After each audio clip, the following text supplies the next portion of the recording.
Salut Marianne. Premièrement, je tiens à m'excuser. J'avais eu ton message, mais avec les cours à distance puis tout, ça m'était complètement sorti de la tête et je sais pas pourquoi. En me couchant hier soir, j'ai pensé à toi. Fait que ce matin, j'ai regardé ton courriel. J'avais déjà regardé ton courriel, mais j'ai regardé ton fichier joint. Je l'avais pas regardé avant.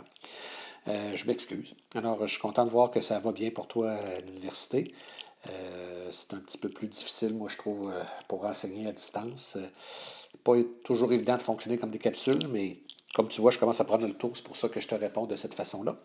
Et puis, c'est surtout les évaluations. Je trouve tellement que c'est facile pour les étudiants de tricher que j'ai bien de la difficulté avec ça. Mais écoute, on va s'en sortir. Il reste 2 semaines, puis on devrait passer à travers. Juste des petites nouvelles de Solène. Elle a appliqué aussi en médecine, elle attend ses nouvelles. J'ai bien hâte de voir si elle va être acceptée elle aussi. Alors, si j'arrive à ton petit problème, on dit qu'on veut savoir un certain événement qui dure sur cette planète-là 3 ans, 7 mois, 17 jours, 28 heures, 41 minutes, 45 secondes, en sachant qu'une minute contient 72 secondes, 1 heure 48 minutes, un jour 32 heures, un mois 24 jours et un an 10 mois. Donc, pour la partie A, pour savoir combien de secondes ça va durer sur Terre, bien, comme les secondes sur Terre, c'est les mêmes que les secondes là-bas, bien, on a juste à compter combien de secondes on va avoir. Alors, on a 3 ans, donc 3 années. Et dans une année, on se trouve avoir 10 mois, donc on va multiplier ça par 10 pour avoir le nombre de mois. Et on dit que dans le phénomène, il y a 7 mois en plus, donc on additionne 7, ce qui va nous donner un total de 37 mois. Si on continue après, les mois ont chacun 24 jours, donc on va multiplier les 37 mois par 24 jours et on va lui additionner le nombre de jours de l'événement qui est de 17. Ça veut dire qu'on est rendu avec 905 jours complets. Ces 905 jours-là, si on les met en heures, il faut les multiplier par 32. Et dans notre événement, on a en plus 28 heures, donc on va lui additionner 28. Ça va nous donner un total de 28 988 heures.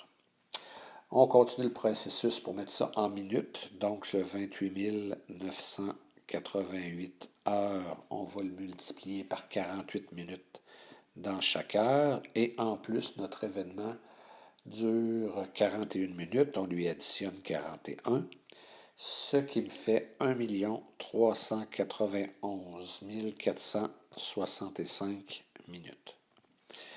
Ce 1 391 465 minutes, on va le multiplier par 72, qui est le nombre de secondes par minute, et on va lui additionner les 45 secondes de l'événement, ce qui va me donner un grand total de 100 185 525 secondes. Si je ne me suis pas trompé,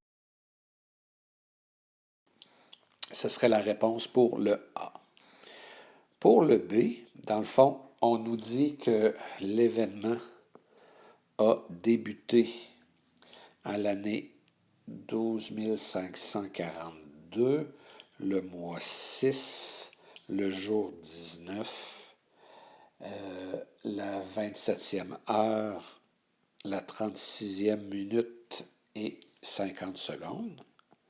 Et on veut savoir quand est-ce qu'il va se terminer. Donc, il faut lui additionner la longueur de l'événement, qui est 3 ans, 7 mois, 17 jours, 28 heures, 41 minutes et 45 secondes.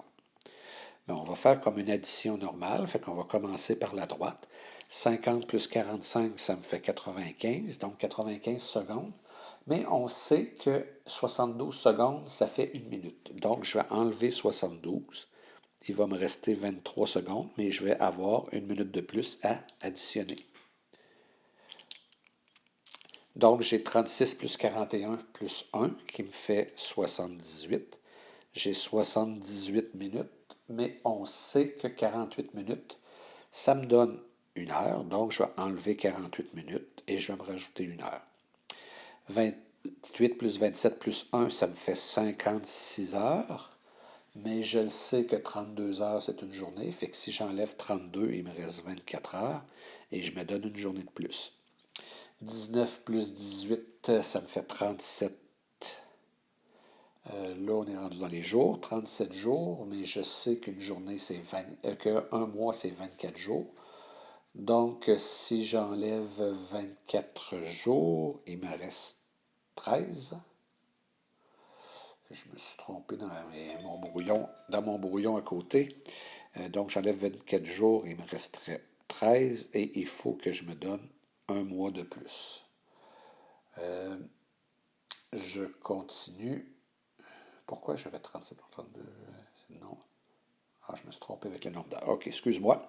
J'ai donc ici 14 mois. Je le sais qu'à tous les mois, à tous les 10 mois, ça se trouve être un an. Donc, j'enlève 10 mois, il en reste 4. Je me rajoute une année. Ça me donnerait l'année 12, 5, 46. Donc, le phénomène se terminerait à l'an 12 546, 4 mois, 13 jours, 24 heures, 30 minutes et 23 secondes. Encore une fois, si je n'ai pas fait d'erreur de calcul, là, je n'avais fait une sur mon brouillon que j'ai fait à côté. Donc, c'est possible que j'en ai fait une autre, là, mais tu comprends le principe, j'en suis pas mal certain. En C, en C, c'est le même principe, mais c'est une soustraction. Donc, je vais avoir mon année de départ, tout dans le fond, ce que j'avais au départ tantôt, la durée de mon événement, mais au lieu de l'additionner ici, je dois le soustraire. Donc, si je fais la soustraction, en secondes, 50 moins 45, ça me donne bien 5. En minutes, 31 moins 42, ça ne marche pas. Il faut que j'aie emprunté sur mes heures. Donc, je vais enlever une heure. Mais si on enlève une heure, on sait qu'une heure, c'est 48 minutes. Donc, je vais avoir 48 minutes de plus. 48 plus 36, ça fait 84, si je ne me trompe pas.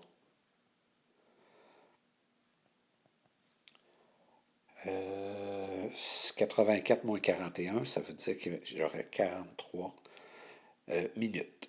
26 moins 28, ça ne marche pas. Il faut que j'aille emprunter sur mon nombre de jours. Donc, je vais tomber à 18 jours et une journée, c'est 32 heures. Donc, il faut que je rajoute 32. Ça veut dire que j'ai 58 en termes d'heures. 58 moins 28, ça veut dire qu'il me resterait 30 heures. J'arrive à mon nombre de jours. 18 moins 17, ça fait 1, ça fonctionne. Mon nombre de mois, 6 moins 7, il m'en manque. Je vais emprunter dans une année. Une année étant 10 mois, je suis rendu avec 16 moins 7, je suis à 9. Et pour les années, 12 541 moins 3, ça fait 12 538. Donc, le phénomène précédent a commencé en l'an 12 538, 9 mois, 1 jour, 30 heures, 43 minutes et 5 secondes. Encore une fois, je ne me suis pas vraiment vérifié, fait que ça se peut qu'il y ait des erreurs, mais je pense que tu as compris le principe. Fait que c'était un beau problème. Pour des élèves de sixième année, c'est surtout de penser d'additionner, de soustraire, mais qu'on n'est pas en base 10. On est comme dans des bases différentes pour chacun. J'ai l'impression que ma façon de faire doit être correcte. Fait que j'espère que ça va vous permettre d'avoir des belles discussions et j'espère que ton année s'est bien terminée. J'étais bien content